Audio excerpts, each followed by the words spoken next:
नमस्कार, जनता टीवी देख रहे हैं आप और मैं हूं आपके साथ रितेश कुमार गौतम। और चलिए बुलेटिन का आगाज करते हैं। हमारे संवाददाता पवन अग्रवाल से खास बातचीत में किसान नेता राकेश टिकैत ने यूनिफॉर्म सिविल कोड समेत अन्य मुद्दों पर खुलकर बात की। खास बातचीत में राकेश टिकैत ने क्या कुछ कहा, आइए आपको दिखाते हैं। आज यूसीसी पर चर्चा करने के लिए हमारे साथ हमारे खास मेहमान चौधरी राकेश टिकैत जी, जो राष्ट्रीय प्रवक्ता भारतीय किसान यूनियन के हैं, मौजूद है। यूसीसी पे आजकल काफ़ी बवाल मचा हुआ है और अलग अलग लोगों की अलग अलग राय है। बात करते हैं चौधरी राकेश टिकैत जी से। सर, पहले तो आपका जनता टीवी में स्वागत है। धन्यवाद जी, धन्यवाद। सर, यूसीसी को लेकर आज काफ़ी बवाल चल रहा है, हर कोई अलग अलग राय दे रहा है। विपक्ष अलग कह रहा है, पक्ष अलग कह रहा है, पक्ष पार्टियों के नेता कावड़ भी ला रहे हैं। तो आपका क्या मानना है यूसीसी को लेकर? समान नागरिक कावड़ और यूसीसी का क्या संबंध है आपस में? कावड़ एक अलग सब्जेक्ट है, वो हमारी धार्मिक भावनाओं का वो है, उससे सरकार का कोई संबंध नहीं है। यूसीसी एक पॉलिसी सरकारों की हैं।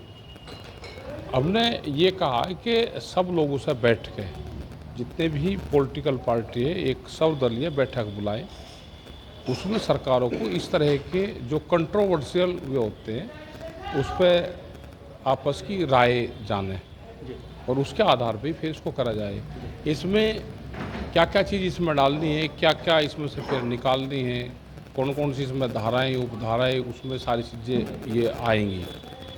तो सभी लोगों की सहमति से हो जाए तो ठीक रहता है। सर, समान नागरिक संहिता से आपको भी अच्छी खासी नॉलेज है, तो क्या मुस्लिम समुदाय पर फर्क पड़ेगा सर? क्योंकि देवबंद उलेमा मदरसे से भी इसका बहिष्कार किया जा रहा है, नाराज़गी है।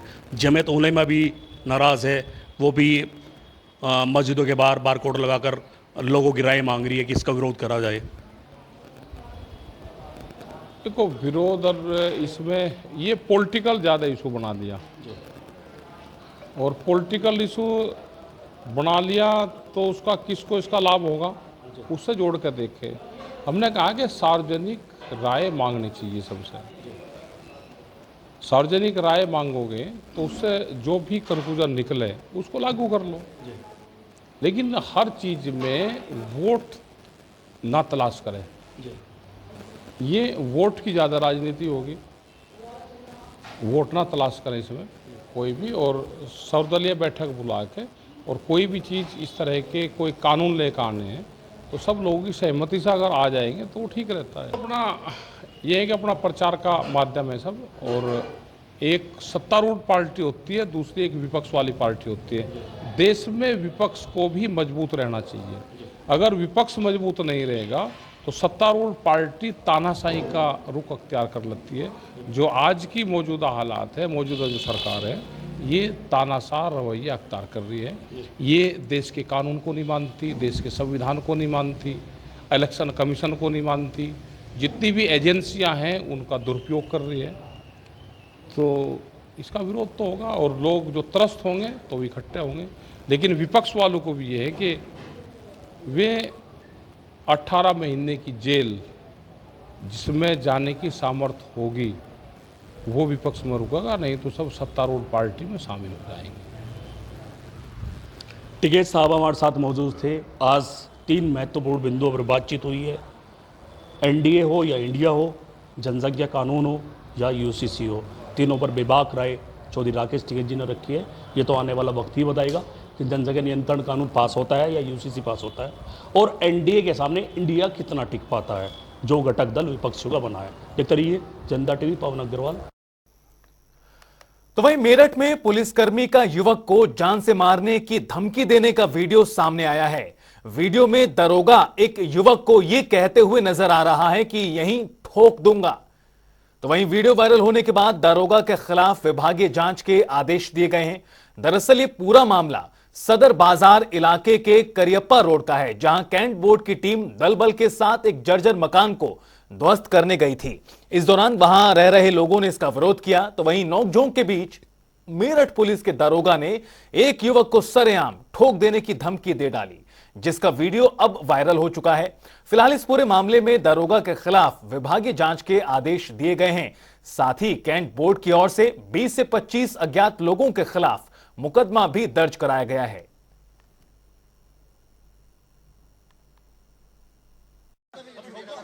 अभी ठोक दो भाई गाड़ी में बदतमीज इधर रोक लो भाई अरे ठा के भी ठोक दो ऐसे ही नहीं ठोक दो ठा के अभी ठोक दो एक मिनट लगने एक मिनट खबर है अभी ठोक दो भाई गाड़ी में बदतमीज इधर रोक लो भाई अरे ठा के भी ठोक दो ऐसे ही नहीं ठोक दो ठा के अभी ठोक दो एक मिनट लगने एक मिनट खबर है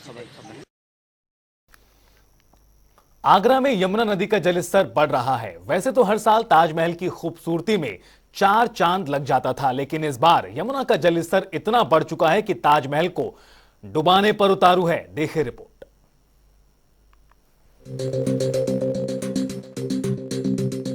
आगरा में यमुना नदी का जलस्तर बढ़ने पर वैसे तो हर साल ताजमहल की खूबसूरती में 4 चांद लग जाता था, लेकिन इस बार यमुना नदी में पानी इतना बढ़ गया कि ताजमहल को डुबाने पर उतारू हो गया है। यमुना का पानी ताजमहल की दीवार को छू चुका है। ताजमहल की फेंसिंग और दीवार के बीच बनाए गए गार्डन में पानी भर गया है। इस पूरे मामले पर एएसआई अधीक्षक डॉक्टर राजकुमार पटेल ने जानकारी दी है।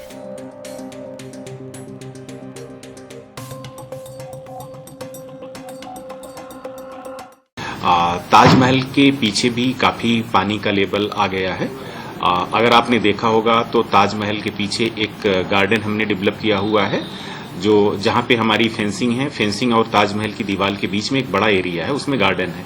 वो गार्डन और जो पीछे की फेंसिंग है वो कम्प्लीटली सबमर्ज है और पानी लगभग 1.5 से 2 फीट ताजमहल की जो पिछली दीवार है उसके साथ टच कर रहा है। तो निश्चित रूप से ये पानी किसी भी स्मारक या किसी भी संरचना के लिए नुकसानदेह हो सकता है। चूंकि स्मारक पुराने होते हैं, उनमें जगह जगह वीक होल्स हो सकते हैं, कहीं प्लास्टर वीक हो सकता है, कहीं मेसनरी वीक हो सकती है, कहीं कोई छोटा मोटा छिद्र हो सकता है, या उसके आसपास चूहों की या दूसरे जानवर की बिल हो सकते हैं। तो इतने बड़े स्तर पे इतना लंबे समय तक पानी का भरे रहना प्रत्यक्ष अप्रत्यक्ष रूप से किसी न किसी रूप में नुकसानदायी हो सकता है। अधीक्षक राजकुमार ने बताया कि इससे ताजमहल को कितना नुकसान पहुंच सकता है।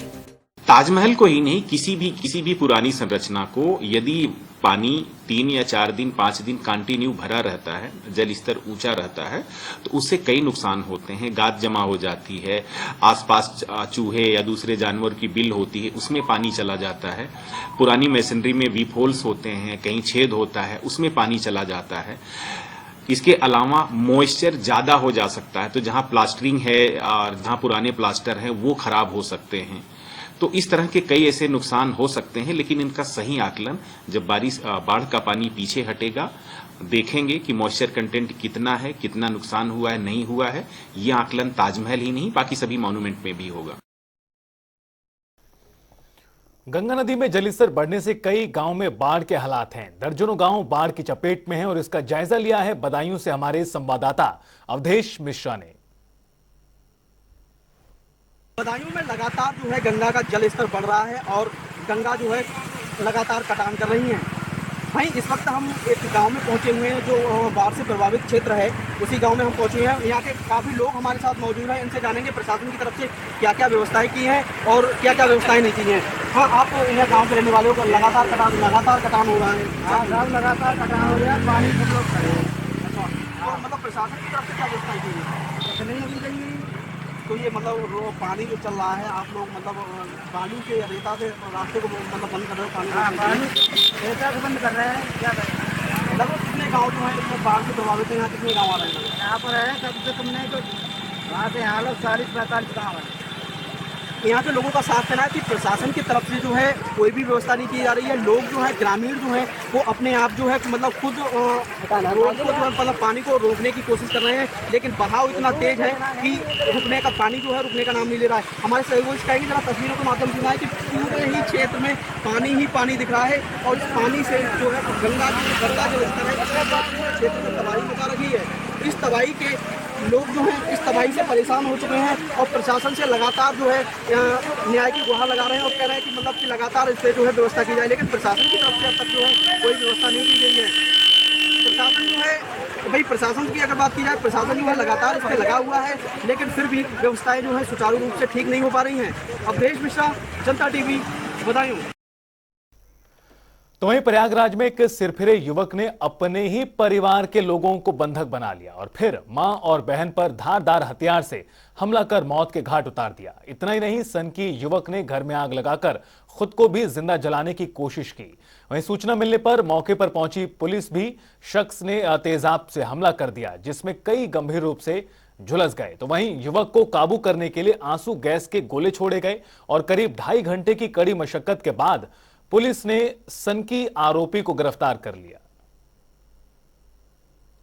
जनपद प्रयागराज में थाना करेली क्षेत्रांतर्गत गौस नगर में मोहम्मद आरिफ सिद्दीकी ये रहते हैं अपने माँ बाप और अपने भाई के परिवार के साथ में।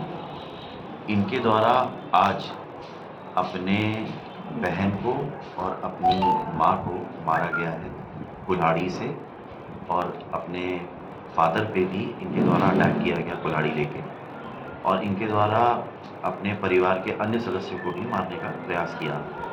इन्होंने फिर अपने घर में आग लगाई और साथ ही साथ में जब सूचना मिली और पुलिस वहां पहुंची तो इन्होंने घर अंदर से बंद किया हुआ था और ये बीच बीच में एसिड की बोतल बाहर फेंक रहे थे। ये थाना करेली क्षेत्र में जो एक गौश मोहल्ला है, इसमें सूचना मिली थी कि एक आरिफ नाम का व्यक्ति है, उसके द्वारा उसके परिवार के सदस्य ही जो उसके फादर हैं और उनकी मदर और बच्चे, उनके साथ मारपीट की जा रही है।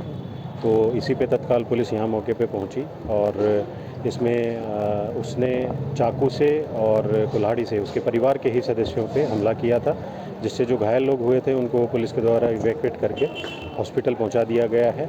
और जो ये आरिफ है, इसको भी पुलिस ने भी हिरासत में ले लिया है और उससे विस्तृत पूछताछ की जा रही है। मेरी माँ को, मेरी बहनों को ये टॉर्चर करता था। कौन? यही मोहम्मद आरिफ, जो ये हत्याकांड का जो ये चश्मदीद गवाह आप लोग देख रहे हैं, ये हमेशा आए दिन कहीं तलवार लेकर के, कहीं चाकू लेकर के घर के अंदर कमरे में रखा रहता था। हमारी माँ ने कई बार कहा कि हमको पुलिस में FIR करने दो, एक एप्लीकेशन देने दो। ये इशरत भाई हैं, इनसे भी कई बार मेरी माँ ने कहा, लेकिन इशरत भाई ने कहा कि आप करिए, हम हैं आपके साथ में। 12 मार्केट के पास हम लोगों को सूचना मिली कि कोई घटना हो गई है। हम लोग सारे लोग यहाँ भाग कर आए हैं तो यहाँ देखा है कि एक व्यक्ति अपने पूरे परिवार के ऊपर प्रहार करता है और जमीन जायदाद का कुछ मसला है, उसी को लेके यहाँ विवाद हुआ है। हमें लगता है कि एक लोगों की हत्या भी हो गई है, बहनों को, भाइयों को, कई लोगों को, परिवार के सदस्यों को काफी चोट आई है। यहाँ तक कि पुलिस कर्मियों को भी तेजाब से भयंकर हमला उनके ऊपर उस व्यक्ति ने किया है, जिससे पुलिस भी पूरी तरीके से घायल हुई है। और चलिए बुलेटिन में आगे बढ़ते रुख करते हैं खास पेशकश 75 जिले 75 खबरों का। कासगंज में अज्ञात महिला की हत्या से सनसनी।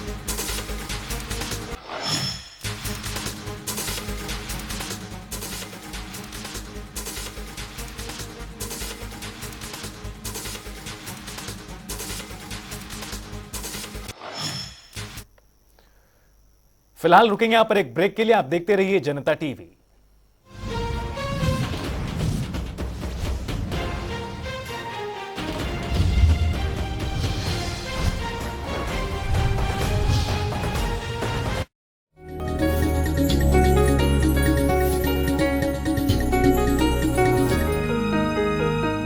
हिसार जिले के हांसी में स्थित खांडा खेड़ी गांव में बना मित्र स्तंभ वैदिक पथ के पथिक चौधरी मित्रसेन आर्य के आदर्शों का जीवंत स्मारक है। 8 मंजिल में बना एक ऐसा स्मारक जिसकी वास्तुकला बेहद शानदार है।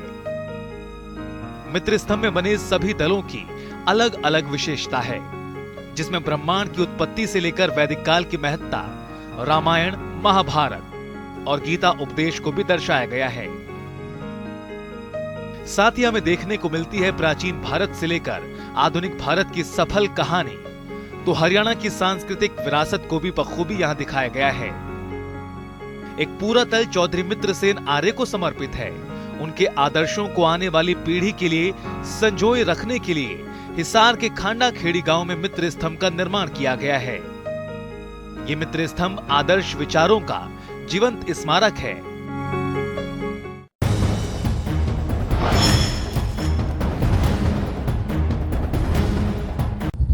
हम चाहेंगे कि जल्दी ही सरकार स्थिति पर काबू पाते हुए सामान्य की ओर बढ़े और लोगों को जो उचित मुआवजा है वो मिलना चाहिए, क्योंकि खड़ी फसल बर्बाद हुई है तो प्रति एकड़ 50,000 रुपया को मुआवजा मिलना चाहिए। इसके साथ में जहाँ जहाँ ट्यूबवेल भी खराब हुए हैं वहाँ 2.5 लाख प्रति ट्यूबवेल का देना चाहिए। इससे जितना बचाव मैक्सिमम कर सकते थे हमने भरकम प्रयास किए। जब ये पानी बढ़ाव का जब हमें महसूस हुआ कि अब पीछे से पानी ज़्यादा है और आने वाले समय में इसका नुकसान हो सकता है, जितना बचाव हम कर सकते थे, जितना प्रिकॉशन ले सकते थे, वो प्रशासन के द्वारा हमारे डीसी मैडम, हमारे एडीसी, हमारे सभी विभागों के अधिकारी उसके अंदर मुस्तैदी से काम।